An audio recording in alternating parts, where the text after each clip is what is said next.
ये कहानी है दो दोस्तों की जो कि एक छोटे से गांव में रहते थे। एक बार वो दोनों किसी काम से शहर गए और वापस अपने गांव लौट रहे थे। उनके गांव तक पहुंचने के लिए उनको एक घने जंगल से होकर के गुजरना था और जब वो उस जंगल से गुजर रहे थे तो एक दोस्त को प्यास लगी और वो पानी ढूंढने के लिए रास्ता भटक गए। थोड़ी ही देर बाद शाम हो गई और रात होने ही वाली थी। तो उन दोनों की नजर एक गुफा पे पड़ी जो कि पेड़ों से घिरी हुई थी चारों तरफ से। तो उन्होंने सोचा कि यही जगह ठीक है रात बिताने के लिए। तो दोनों ने कुछ लकड़ियां इकट्ठी करी, उस गुफा के अंदर गए और आग जला करके वहां पे बैठ गए। रात का वक्त था, गुफा के अंदर आग जल रही थी, बाहर बिल्कुल अंधेरा था और कुछ जानवरों की आवाजें आ रही थी। तो उन दोनों में से जो एक दोस्त था वो अंदर ही अंदर डरने लगा, क्योंकि उसने भूत प्रेतों की बहुत कहानियां सुनी थी कि रात के वक्त जंगल में कुछ भयानक आत्माएं भटकती हैं और अगर उनको कोई ऐसा भटका हुआ आदमी मिल जाए तो उसको नहीं छोड़ती। तो जब उसने भूत प्रेतों की बात अपने दोस्त से करी तो उसके दोस्त ने हंसते हुए उससे पूछा, क्या कभी तूने किसी भूत को देखा है? तो उसने कहा, नहीं मैंने तो नहीं देखा, लेकिन मेरे कुछ जान पहचान के लोग हैं जिन्होंने देखा है। तो उसके दोस्त ने उसको समझाने की बहुत कोशिश करी कि यार ऐसी सुनी सुनाई बातों पर विश्वास नहीं करते हैं, अब तू सो जा और मुझे भी सोने दे, मुझे नींद आ रही है। और इतना कह करके उसका दोस्त वहीं पर लेट गया और थोड़ी देर में सो गया। लेकिन वो जो अंदर से डरा हुआ था वो लेट तो गया, लेकिन उसको नींद नहीं आ रही थी। उसको लग रहा था कि शायद यहां पर कहीं कोई है जो छुप करके कहीं से उसको देख रहा है।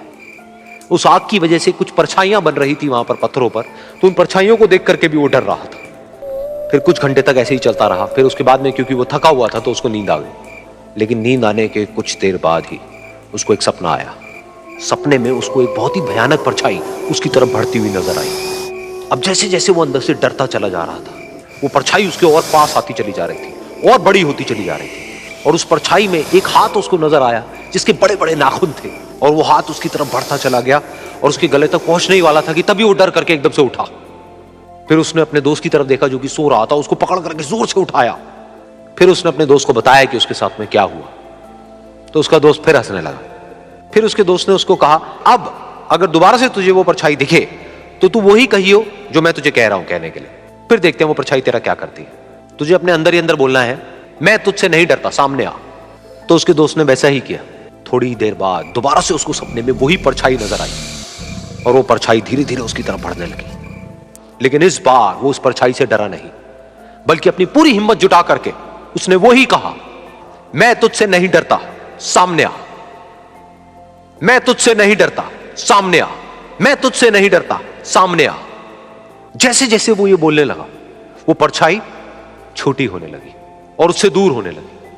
वो बोलता रहा, वो परछाई छोटी होती रही और धीरे धीरे वो परछाई दिखनी बंद हो गई।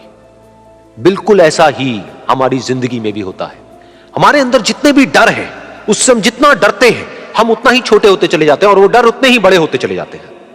लेकिन अगर हम अपने अंदर के डरों से नहीं डरते हैं और उसका सामना करते हैं तो दुनिया का ऐसा कोई भी डर नहीं है जो कि हमें डरा पाए।